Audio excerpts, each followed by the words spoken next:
Pesan Tuhan dari Inspirasi Alkitab 5 Maret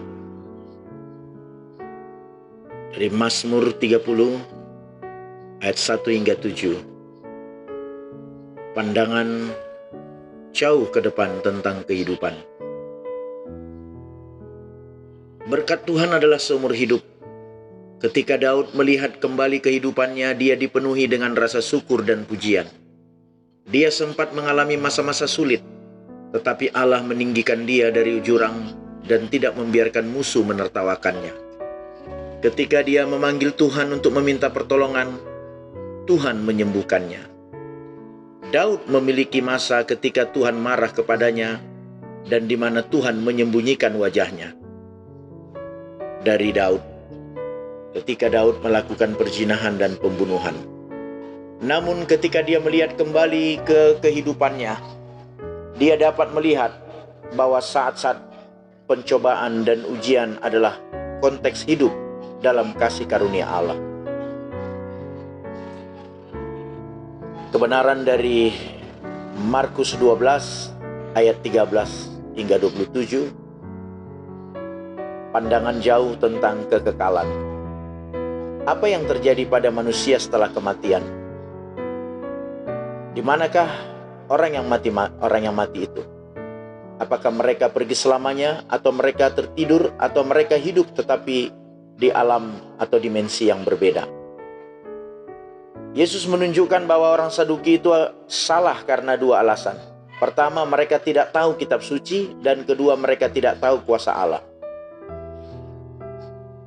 Pertama, tentang kitab suci, Yesus menegaskan kepastian yang mutlak akan kebangkitan orang mati. Karena orang Saduki hanya benar-benar percaya pada otoritas Pentateuch atau 5 buku pertama dari Alkitab, maka Yesus mendasarkan argumennya pada mereka dan mengutip dari Keluaran 3 ayat 6. Dan juga tentang bangkitnya orang-orang mati, tidakkah kamu baca dalam kitab Musa, dalam cerita tentang semak duri, sebagaimana bunyi firman Allah kepadanya, "Akulah Allah Abraham, Allah Ishak dan Allah Yakub." Ia bukanlah Allah orang mati, melainkan Allah orang hidup. Kamu benar-benar sesat. Dengan kata lain, Abraham, Ishak dan Yakub masih hidup sampai sekarang. Yang kedua, kuasa Allah. Dalam 1 Korintus 15 ada argumen perjanjian baru yang paling mendalam mengenai masalah kebangkitan orang mati. Paulus menekankan berulang kali kuasa Allah yang ditolak oleh orang-orang Saduki. Dia menulis bahwa tubuh dalam kelemahan namun dibangkitkan sebagai tubuh kebangkitan setelah kematian dalam kekuatan. Tuhan memberi kita kemenangan melalui Tuhan kita Yesus Kristus. Oleh karena itu, semua orang yang telah mati dalam Kristus masih hidup sekarang. Kita akan melihat mereka lagi. Meskipun pemisahan itu begitu sulit, seluruh perjuangan hidup kita layak untuk dilihat dalam kekekalan.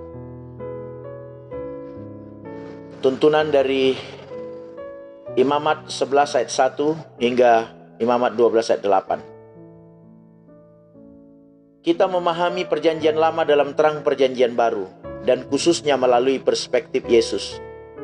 Tuhan memiliki rencana jangka panjang. Dia sedang mempersiapkan dunia untuk kedatangan Kristus. Perjanjian baru mengatakan kepada kita bahwa semua peraturan yang kita baca pada renungan hari ini hanyalah bayangan dari apa yang akan datang. Sedang wujudnya ialah Kristus. Kolose 2 ayat 17. Tujuan peraturan tersebut adalah untuk mengajarkan tentang kekudusan. Petrus mengutip ayat ini dalam surat pertamanya saat mendorong kehidupan suci di antara orang-orang Kristen mula-mula. Dia menulis, "Hiduplah sebagai anak-anak yang taat dan jangan turuti hawa nafsu yang menguasai kamu pada waktu kebodohanmu. Tetapi hendaklah kamu menjadi kudus di dalam seluruh hidupmu, sama seperti Dia yang kudus, yang memanggil kamu, sebab ada tertulis, kuduslah kamu sebab aku kudus." Renungan ini juga memberi kita petunjuk tentang latar belakang Yesus. Latar belakang Yesus menunjukkan kemiskinannya, sebagaimana ditunjukkan pada kelahirannya. Maria tidak dapat menyediakan seekor kambing atau domba. Ketika Maria dan Yusuf pergi ke Yerusalem untuk upacara pemurnian yang diwajibkan oleh hukum Musa, Mereka menawarkan 2 ekor burung tekukur dan 2 ekor anak burung merpati. Tuhan memiliki rencana jangka panjang untuk kelahiran anaknya.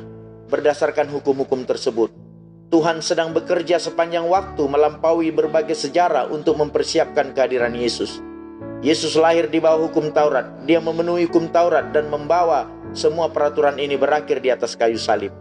Dia bangkit dari kematian dan membuat kita juga dapat mengalami hal yang sama. Suatu hari, untuk bangkit dari kematian dan hidup kekal bersama-sama dengan Yesus, ahli waris Allah. Dari Galatia 4 ayat 4 hingga 7. Demikian pesan Tuhan dari Alkitab untuk hari ini. Haleluya, Tuhan memberkati.